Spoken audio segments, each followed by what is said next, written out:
예수 그리스도의 기적과 예언은 모든 기독교 교리와 중첩되고 있어 기독교 신앙의 기둥과 같은 역할을 합니다. 기독교는 다른 어떠한 종교와도 달리 예수 그리스도가 성자 하나님이시라는 거대한 선언을 중심으로 세워져 있습니다. 예수 그리스도의 기적이 없다면 기독교 신앙 자체가 무너지는 결과를 피할 수 없는 거죠. 그리고 그 중에서도 가장 중추적 기적은 예수 그리스도의 부활입니다. 예수 그리스도의 부활을 인정할 수 있다면 성경의 다른 기적들도 인정할 수 있기 때문입니다.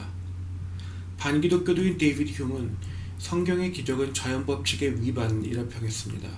또한 발생 확률이 낮기 때문에 각각의 건에 대해서는 아마도 발생하지 않았다 말할 수 있다 주장했습니다.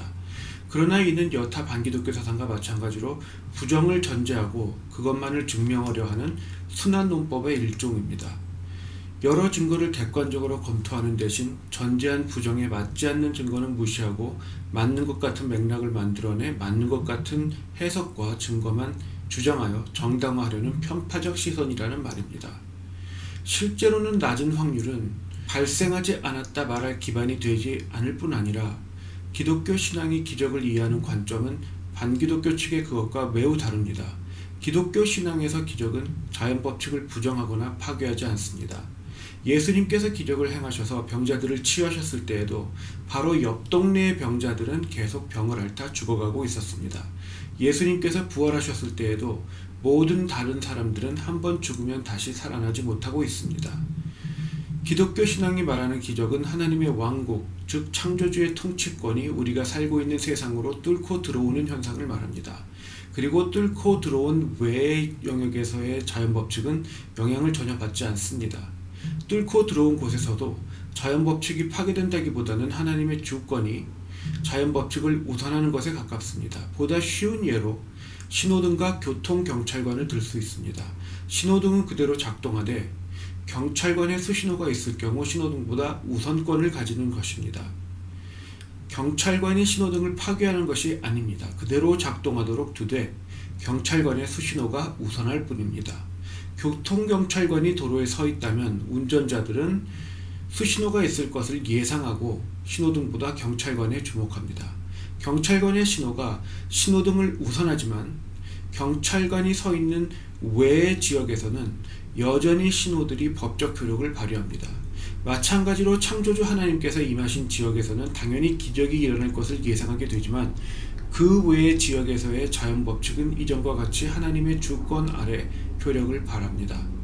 같은 맥락에서 예수 그리스도께서 성자 하나님이시라면 부활이라는 기적이 당연히 일어날 수 있고 예수 그리스도의 부활이라는 기적이 가능하다면 예수 그리스도께서 예언하신 모든 다른 일들도 성취될 수 있다는 논리가 성립됩니다. 이처럼 예수님의 부활은 기독교 신앙의 중심축을 세우고 있습니다. 예수님의 부활을 의심하는 것은 실제로 비합리적인 처사입니다. 부활이 없었다 할 경우 되려 역사적 사건들이 설명되지 않기 때문입니다. 다른 말로 하면 역사의 증거를 살펴볼 때 부활을 부정하는 것이 인정하는 것보다 더 큰 믿음을 요한다는 것입니다. 그러나 이렇게 주장만 할 것이 아니라 증명을 해야겠죠.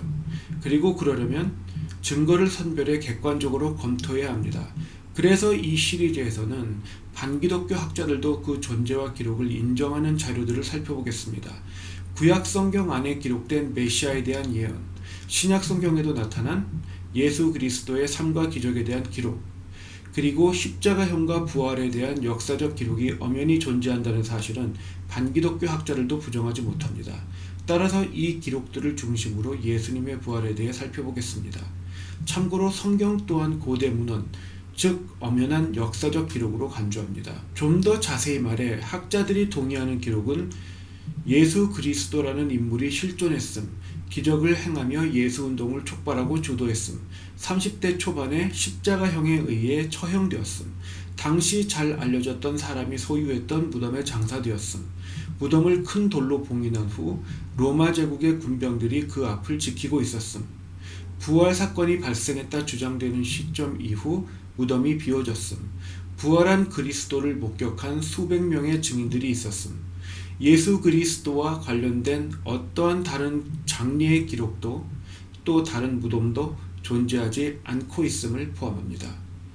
예수 그리스도의 십자가형에 대해 좀 더 말하자면 의학적으로 분석할 때 십자가형의 여파로 물과 피가 그의 몸에서 쏟아졌어야 했으며 살인과 고문의 전문가들이었던 로마 제국의 군병들이 그의 죽음을 분명히 확인한 후 관례대로 다리를 부러뜨릴 필요도 느끼지 못했고 또 십자가를 끌고 갈 수 없을 정도로 고문을 당했던 후였기에 이른 사망의 소식을 전해들었던 본디오 빌라도도 별다른 의심을 하지 않았습니다.